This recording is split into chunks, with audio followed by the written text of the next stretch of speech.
వైఎస్ఆర్ అయితే బాగుంటుంది అనుకుంటున్నాం. ఆయన బాగా పనులు చేస్తాడంట, ఆ నాన్న చేసిన పనులు ఆయన చేస్తాడంట. అందుకని ఆయన మీద ఒకసారి చూద్దామని అందరికి మాకు ఆలోచన ఉంది. చంద్రబాబు గారు ఏం చేశారు?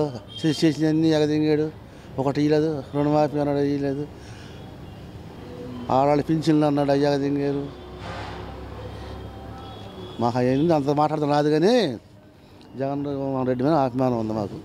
అది సరే చేస్తాడు చెడు అంటున్నాడు, నమ్మాలి ఒకసారి నమ్మాలిగా.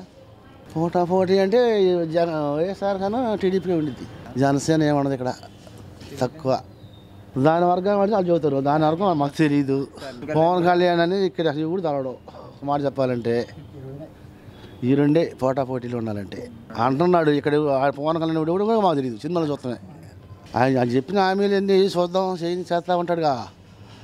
వృద్ధా పింఛన్లు అంటున్నాడు, మామూలుగా పింఛన్లు 67 సంవత్సరాలకి భార్యాభర్త ఇద్దరికి ఇస్తా అంటున్నాడుగా, భార్యాభర్త ఇద్దరికి ఇస్తా అంటున్నాడు.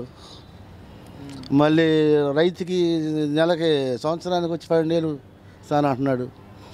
రైతుకి వచ్చి సౌట్ని అంటే మామూలు సంవత్సరానికి 12,000 అంటే 1 ఎకరం ఉన్న రైతుకి ఇస్తానంటున్నాడు. మరి ఎన్ని చేస్తాడని నమ్మకం ఉంది.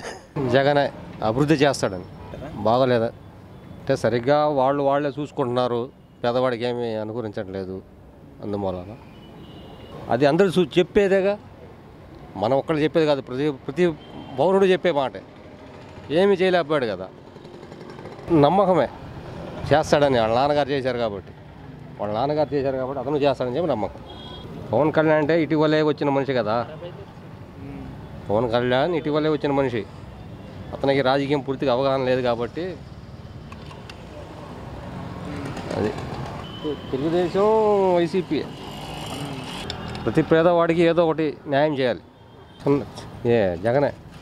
జగన్ వస్తే బాగుంటుంది అనుకుంటున్నాను. ఆయన మేనిఫెస్టో అంతా చాలా క్లియర్గా ఉంది. సో జగన్ గారు సీఎం అయితే బాగుంటుందని నా అభిప్రాయం. ఏం జరగలేదు బేసిక్గా చెప్పాలంటే, ప్రతిదానికి లంచం అడుగుతారు. సో ఏదన్నా రేషన్ కరెక్ట్గా వచ్చిందా అంటే ఎవరికి రాలేదు. ఇంకోటి బేసిక్గా చెప్పాలి అంటే వాళ్ళ కంఫర్ట్స్ చూసుకుంటారు. చంద్రబాబు నాయుడు రాని ఏదైనా బిల్డింగ్స్ అంటారు, ఎవరికి కావాలి అది, ఎవరికి కంఫర్ట్ అది, పేద ప్రజలక సామాన్యులక అన్నీ వాళ్ళ కంఫర్ట్స్ చూసుకుంటారు. కానీ పేద ప్రజల కంఫర్ట్స్ అయితే ఎవరు చూడట్లేదు.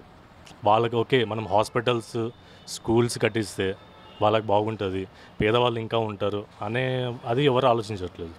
సో జగన్ గారు ఆల్రెడీ మేనిఫెస్టో క్లియర్గా మెన్షన్ చేశారు, వాళ్ళ పిల్లలు ఎవరైతే బడికి పంపిస్తారో 15,000 రూపాయలు వాళ్ళ అకౌంట్లో వేస్తాము అని చెప్పేసి, అమ్మబడి అని చెప్పేసి, రైతుల రుణమాఫీ కానీ, డిగ్రీ స్టూడెంట్స్కి కానీ, విద్యార్థులకు కానీ, వృద్ధాప్య పెన్షన్లు కానీ అన్నీ ఇలా ఉన్నాయి. కాబట్టి నా మాట మీద నిలబడతారని అనుకుంటున్నాము. సో జగన్ గారు నెక్స్ట్ సీఎం అయితే బాగుంటుందని నా అభిప్రాయం.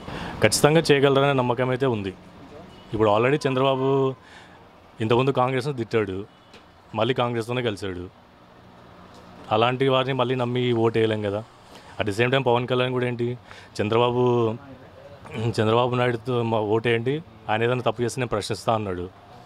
తప్పులు చేస్తూ ఉన్నాడు, ఎక్కడ ప్రశ్నిస్తున్నాడు? ప్రశ్నించడం అంటే ఏదో వచ్చేసి నేను చేస్తున్నాను అని అయితే కాదు. బేసిక్గా ఇలా ఉండాలి, మీరు చేస్తుంది తప్పు అని ఒక స్ట్రైక్ కానీ, ఒక నిరాహార దీక్ష కానీ ఆయన ఏమైనా చేస్తున్నాడంటే ఏం చేయట్లేదు. వెళ్తాడు, కూర్చుంటాడు, బాబు గారు ఇదేం మాట్లాడేసి వస్తాడు, నేను చెప్పాల్సింది నేను చెప్పాను అంటాడు, అంతే.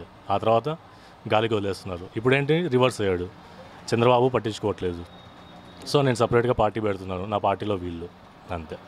సో అక్కడ కూడా ఎక్కడ స్ట్రాంగ్ లీడర్షిప్ అయితే లేదు, ఆయన ఒక్కడే కనపడుతున్నాడు ఎవరు జనసేనలో, మిగతా వాళ్ళు ఎవరు కనపడట్లేదు. గట్టి పోటీ టీడీపీ కాంగ్రెస్ అయితే అవుట్ ఆఫ్ దాని లెక్కలోకి తీసుకోం. మేబీ జనసేన వల్ల ఓట్లు చీలే అవకాశం ఉందే, కానీ పోటీ అనేది నాకు తెలిసినంత వరకు లేదు. వైఎస్ జగన్ నవరత్నాల వలన చేశాడు, ప్రజలు నమ్మట్లేదు, ఆ నమ్మకం ఉంది. దానికి ప్రజా సంకల్ప యాత్రే ఉదాహరణ, ఆదరించరు.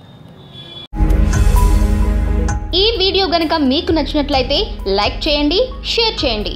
మరిన్ని వీడియోస్ కోసం మా ఛానల్ను సబ్స్క్రైబ్ చేయండి.